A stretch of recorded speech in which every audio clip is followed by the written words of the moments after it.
Hello, everyone. Today, this is Rujwani here. We have started with our Facebook Live with our guest and speaker for the day, Miss Krupa J. Krishnan. She is the founder of Parivarthak. Now, I will be coming to Parivarthak in a small while, but before that, let me tell you that she is an ex alumnus with Asian College of Teachers and Center for Training and Professional Development. Right now, Shri is working as a certified NLP practitioner along with training and development. Welcome to our Facebook Live, Krupa. Thank you for joining us over here. So, as I was telling everyone that you are the founder member of Parivarthak. So, what is actually this Parivarthak all about? I'm sure viewers would also like to know about that. Okay, great.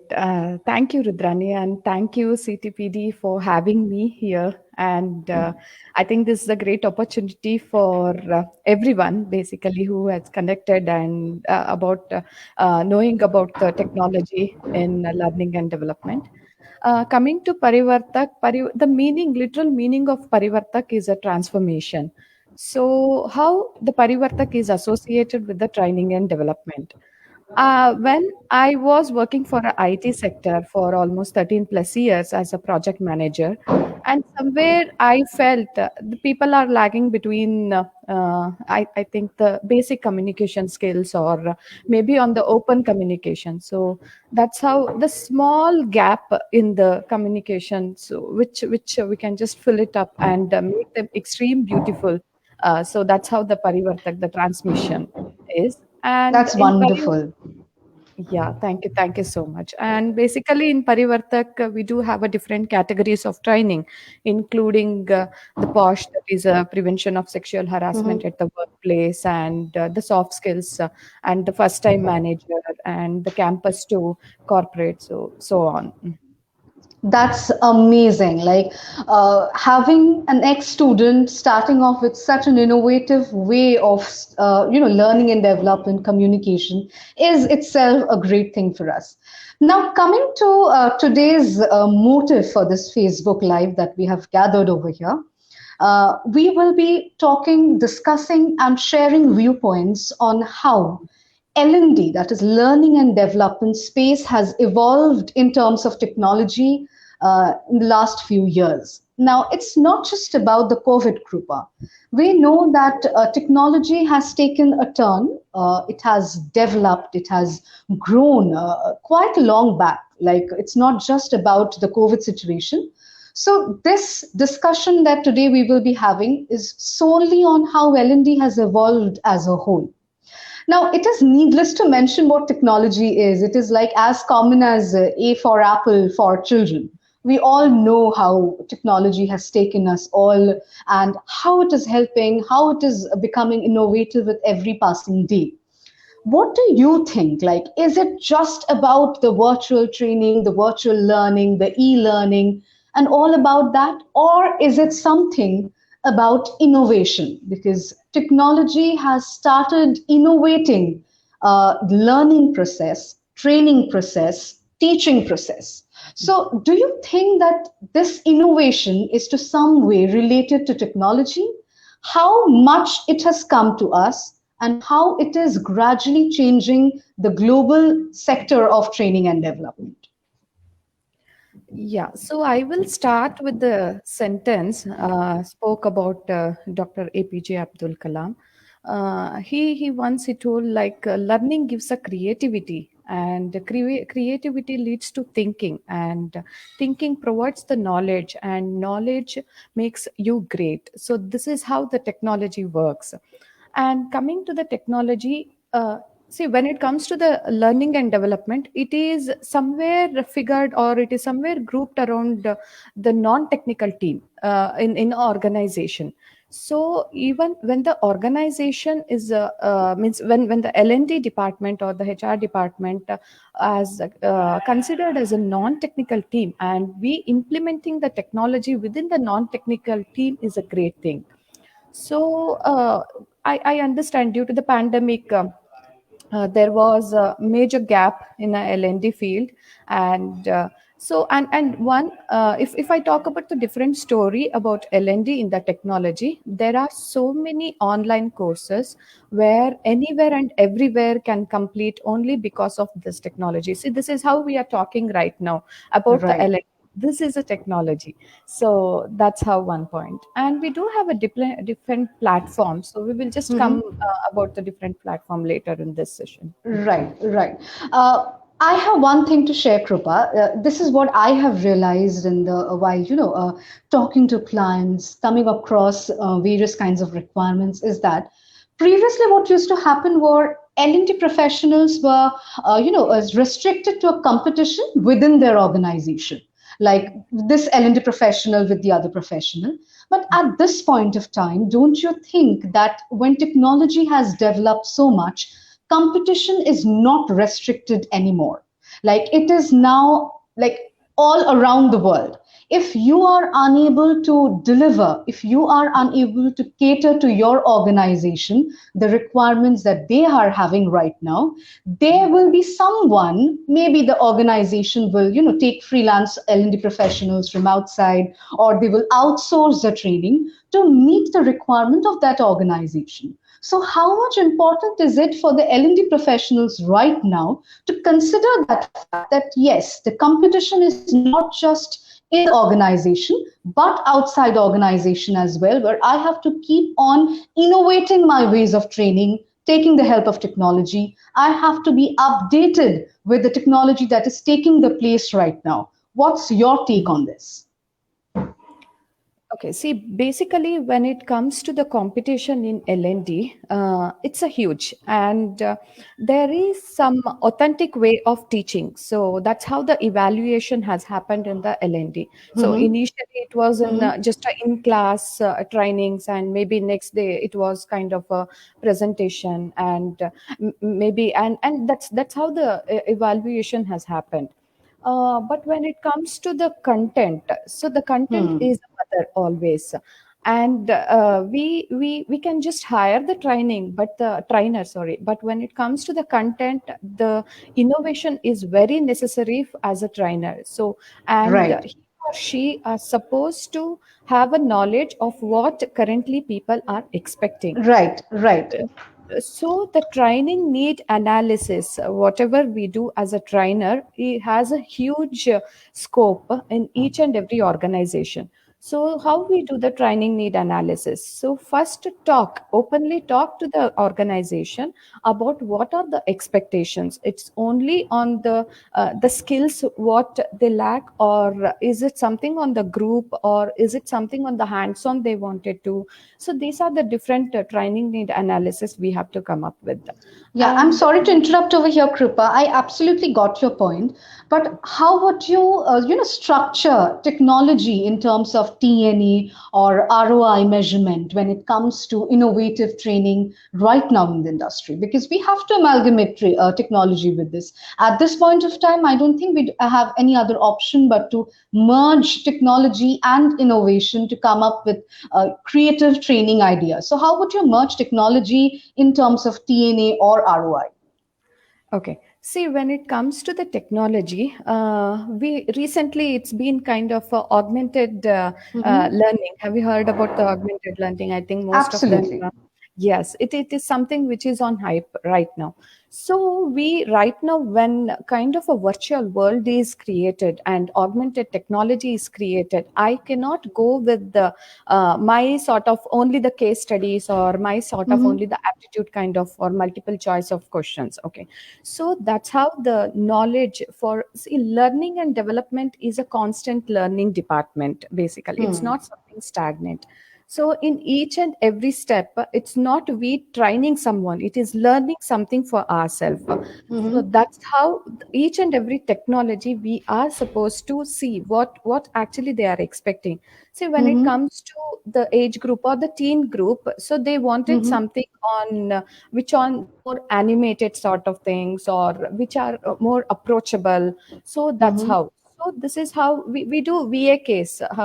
VAKs are nothing but the visual and auditory, or kinesthetic kind of test where if Right, the right, more so in right, this case what we do, we just come up with the idea how we are supposed to create the training right, module. right. So, I would like to share one thing with you. Very recently, I was going through a video by a veteran L&D professional, Robert Brinkerhoff. So he was talking that he was in charge of training an organization in US, and that organization, they were investing $450,000 million on the training the employees. And Mr. Brinkerhoff was in charge of evaluating, measuring the effectivity of the training.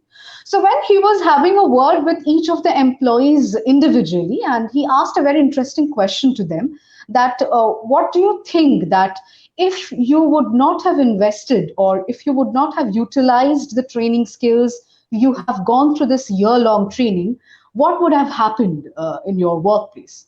And all of them replied that nothing, because for them it is the staff benefit that we call getting trained by the organization. It's nothing more than that. So gradually, do you think that this digital transformation that is happening not only in India but also outside India, in Western countries, in multinational companies, people should start taking training as a part of their regular upgradation and enhancement, not just a staff benefit? Traditional methods of training, to some extent, there was a part where people used to think that this is some way monotonous form of a thing, nothing creative, nothing innovative. But lately, when the digital training started, the virtual platform training started, people actually started investing not only to get a certification, not only to get trained, but also to upgrade, to value their skill set. So, do you think that we should continue with this idea of giving virtual training, using technology, following the digital transformation in an innovative form, or we should merge or blend classroom training with the virtual training just to keep the things intact? What's your take on this? Okay. See, if you ask me, I would tell the combination of both. Because when it comes to the distance education, e-authoring or something e-learning, everything matters at that particular time. But when Mhm. it comes to the activities, we learn a lot of things via activities. That's how we have learned from ACT. So during my training, so during the activities, we come to know, we tend to remember all sort of kind of a decision making, or there are some competences within hidden within ourselves. So in class and e-learning, both should go hand in hand.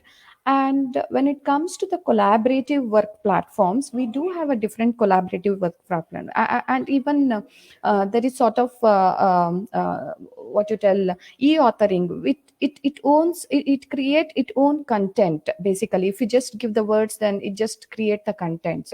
So we need not have the human base, but we have to have the knowledge of providing the words to the technology. So that's how what I would like to link.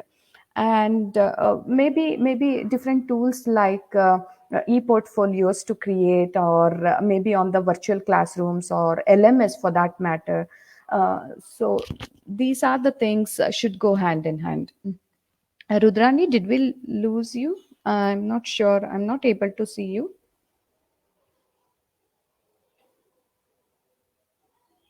Hello.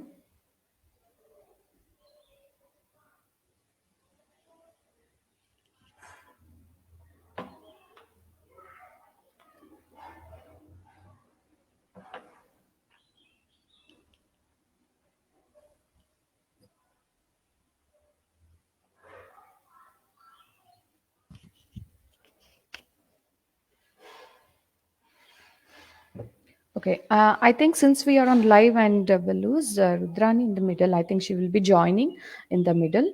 So I would like to address the audience itself. We do have a different Can you hear me? technology, kind of a virtual mixed, and maybe LMS or e-learning platform. And that's how. If you ask me the example of e-authoring, maybe the content writing, or maybe sort of the collaboration work platforms, kind of a Slack or GoToMeeting or Concept Board. So these are the things.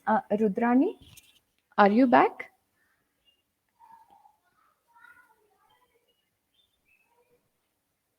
So I see her, but not able to hear you. And if you do have any questions, you can just ping me the questions on, with regards to the LND, so that I can address right now.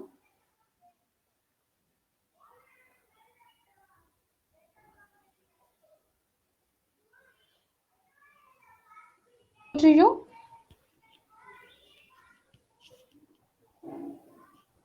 Yeah, this is what happens when we talk about technology, and they just shows us that how it's all a matter of connectivity. There was Yes. a technical glitch, however, I think that it's solved right now, but we can't commit that it won't happen again. So taking the conversation further, you were talking about how blended learning, that is, including both the virtual and classroom training, you think is something a better option than that of only depending on virtual. Yes, very much. See, virtual actually can touch more hands, but when it comes to uh, Hmm. in class, it will touch the heart. That's what I feel, if you ask me. Right, And right, right, right, right.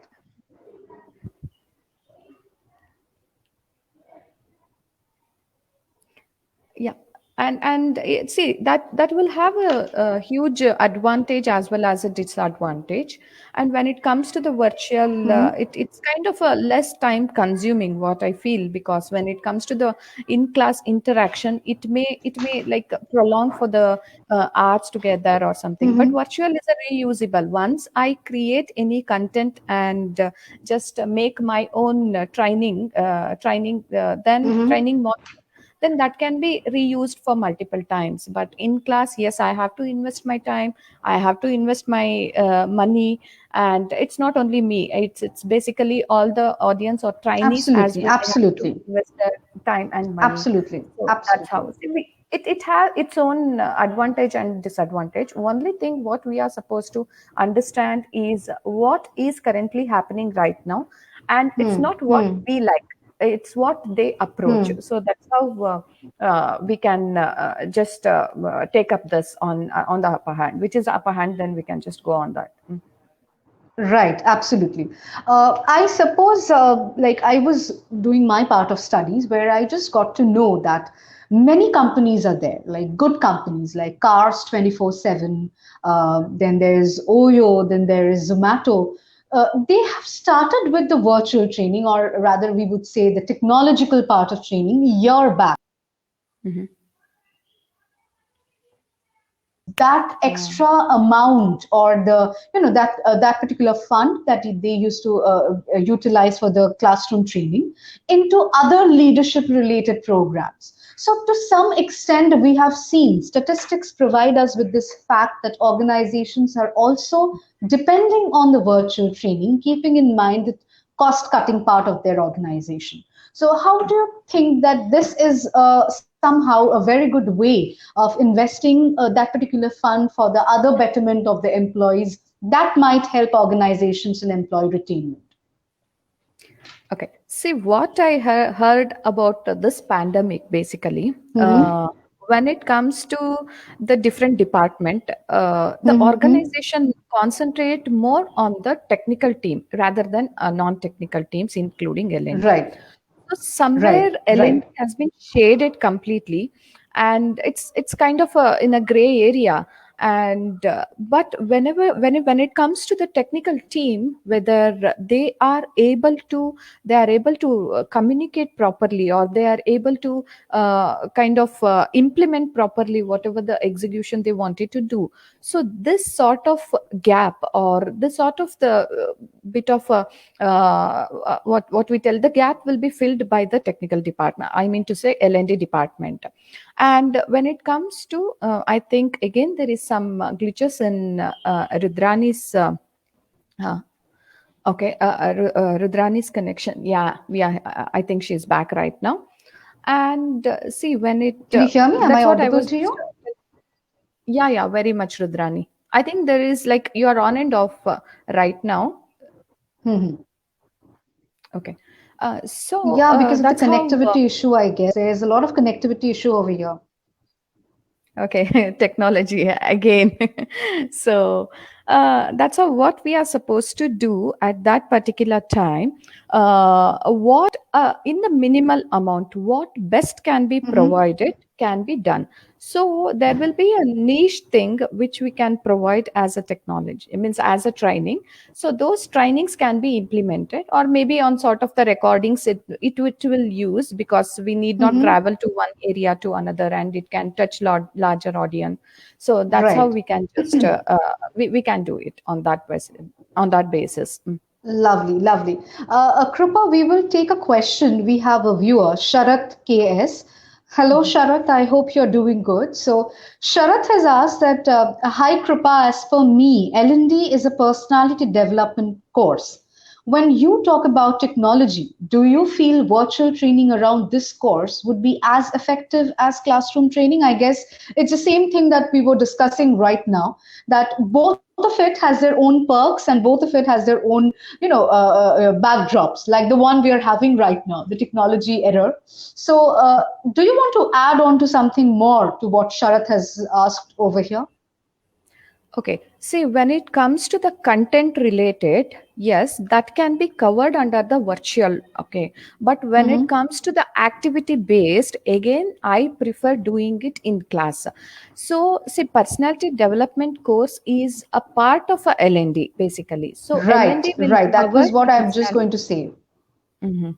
So L&D will cover the personality development, and L&D will cover a huge number of things, maybe on the campus to corporate, which I spoke Mm-hmm. about, because there will be a new joinees where if all of the sudden if I am thrown into the someone's kitchen, so how Mm-hmm. will I do? How will I cook? So someone should Mm-hmm. be there to guide me. So Right. induction training matters a lot. Induction training will Mm-hmm. be coming from L&D department.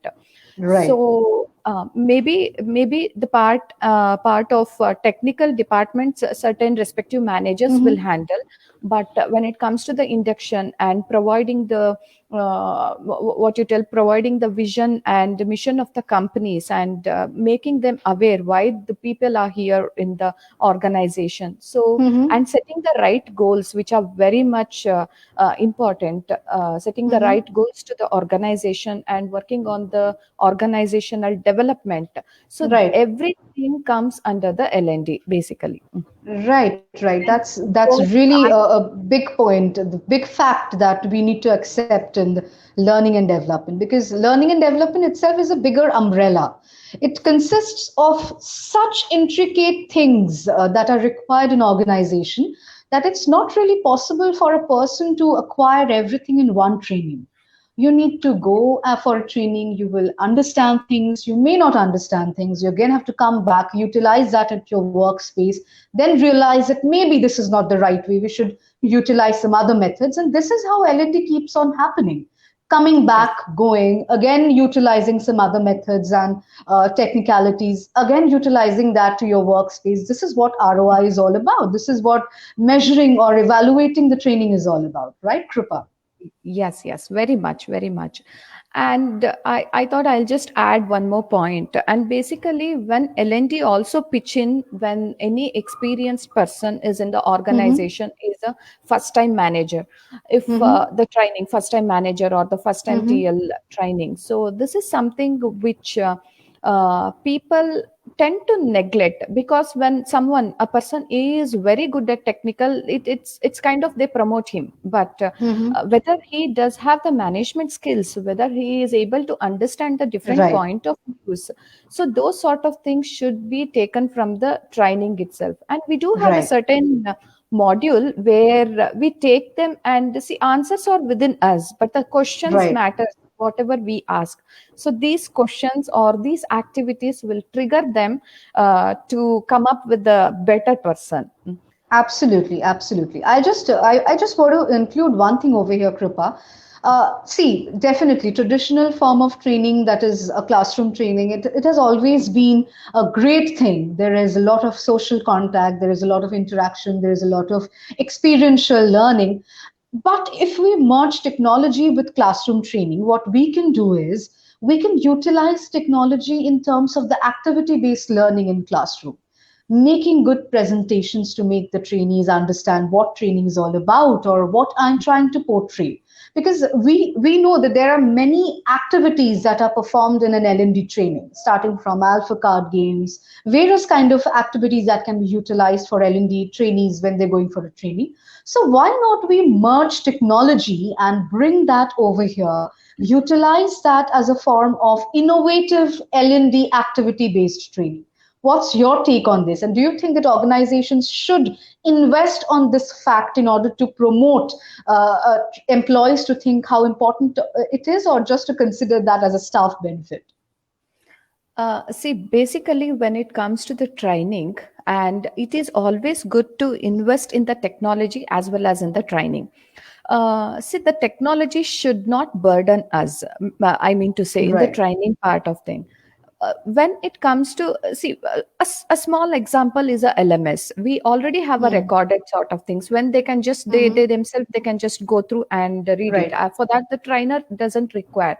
So for sort of things, it is very knowledgeable to bifurcate what technology and what sort of what percentage of technology can be implemented, and what percentage of in class or the activity based can be merged. So this is something which should go hand in hand, and both are necessary very much.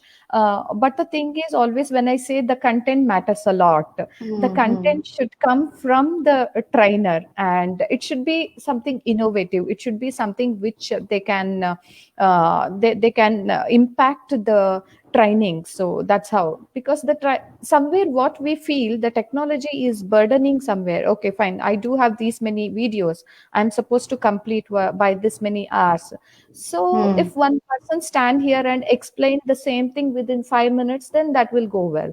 And if the person really wants to watch for 30 minutes, that also fine. So it is a different Right. category, and Right. it can take on the basis, on the required basis, what I feel. Right, right, absolutely right.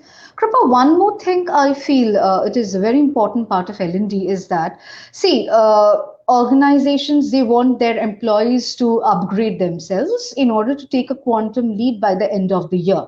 For that, they organize various kinds of training for their employees. So, do you think that it is because of COVID we have shifted to this virtual platform? Or we should have shifted to this blended learning way before, and it was the need of the hour. Because many organizations are still of this thought or of this belief that virtual training is something that does not create an impact on the employees. So this is a myth, and I guess you being an L&D professional, you would like to justify that whether this is actually a myth, or to some extent it is true that virtual training is not that much impactful for adult learners or employees who are working. How much true is this, or how much would you like to justify this on a different note? Okay, this is something tricky. If you ask me personally, I always prefer in class training, because it is not the training, it is an interaction always. Hmm, But hmm, when it comes to something, a virtual platform, maybe Udemy, I'll just take up a couple of courses in Udemy. It is kind of a one side interaction. But trust hmm, me, I have learned so many things on the virtual. So that is hmm, how I will get more knowledge on what's happening. So for me, see, virtual thing is not a myth, and partially yes, it is somewhere effective when we make it effective, when we start implement what we hmm, have learned. And when we inculcate all these things, the knowledge what we do, and when we share the same thing, so that is something which is not myth, and it is partially true. But I prefer, in class training always. Yeah, definitely. See, there is no point in denying the fact that in class training is way more interactive, it's way more experiential. But to some extent, that's also true, Kripa, that when we go for a virtual training, when we go opt for a virtual mode of learning, the only difference is that you're not physically present there.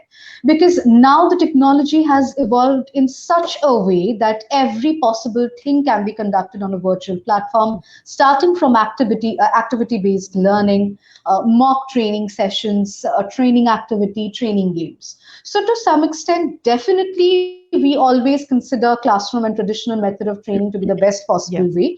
But at the same time, virtual training is also taking up that space because of globalization, because of the digital transformation, because organizations are right now strategically implementing the funds that they're used to do for training and development, Mhm. maybe not wholly on traditional training, but saving up something for the other betterment of the employees. Because honestly speaking, Kripa, training virtually is not difficult. The difficult part Yeah. is evaluation. The Mhm. difficult part is how you measure, how you Yes. see your trainees are learning or not, whether they are actually being able to implement that at their workplace or not. Right. Yes, So yes, I'm absolutely. sure you also will be agreeing with this point that training, giving a presentation, explaining a thing is not difficult. Difficult Yeah. part is to assess that whether your trainees have learned or not, isn't it? Mhm. Yeah, very much. See, when it comes to the output, whatever the training is, yeah, virtual training is actually making its best way. And just an example, I just wanted to add on because since classes and schools are being so, means virtual, and I see more activities happening at the home. Just an example, if someone asks, "What is this particular?" I mean to say, maybe the kitchen stuffs. If you just wanted to learn about those things, if you just wanted to learn about the vegetables, so they bring something realistic and they just keep it everything and they Right. make it so real. So how do we pursue it matters a lot. So Absolutely. yes, yes. And when it comes to the technology, there are sort of ebooks which people are liking and writing it only because, see, even Hmm. that is something on the learning platform and it's a Hmm. one way. And still, there are so many ebooks sold and in a Kindle, or it's kind of a zero interaction. But the thing is, the knowledge what we gain, and it can reach the whole world, and there is no territory Absolutely. basically. So that's how it is something that we can reach the corner of the corner, actually speaking. Right. So Right. that's a major thing happening. Mm. Thank you so much, Kripa. It was lovely having you with us, and it was definitely a very amazing discussion that we had on things evolving in terms of technology, in terms of digital transformation, and how L&D is evolving. We are sure that L&D will be evolving in the coming years as well. As I told you, that it's a bigger umbrella, and we will keep on discussing on these things. Thank you for being with us. We hope to have such good discussions in future as well. Till then, please stay with us and keep a watch on our Facebook page for more of such Facebook Lives so that we can discuss on the industry, training, and development process further. Thank you. Signing off for Yeah, today from thank Teaching, Training, and Developing Professionals. Goodbye, Kripa. yeah. Have a great day ahead. You too, and thank you for having me. And it was a lovely discussion. You're most And thank you for welcome. the questions. Yeah, Most thank you so welcome. much. Yeah.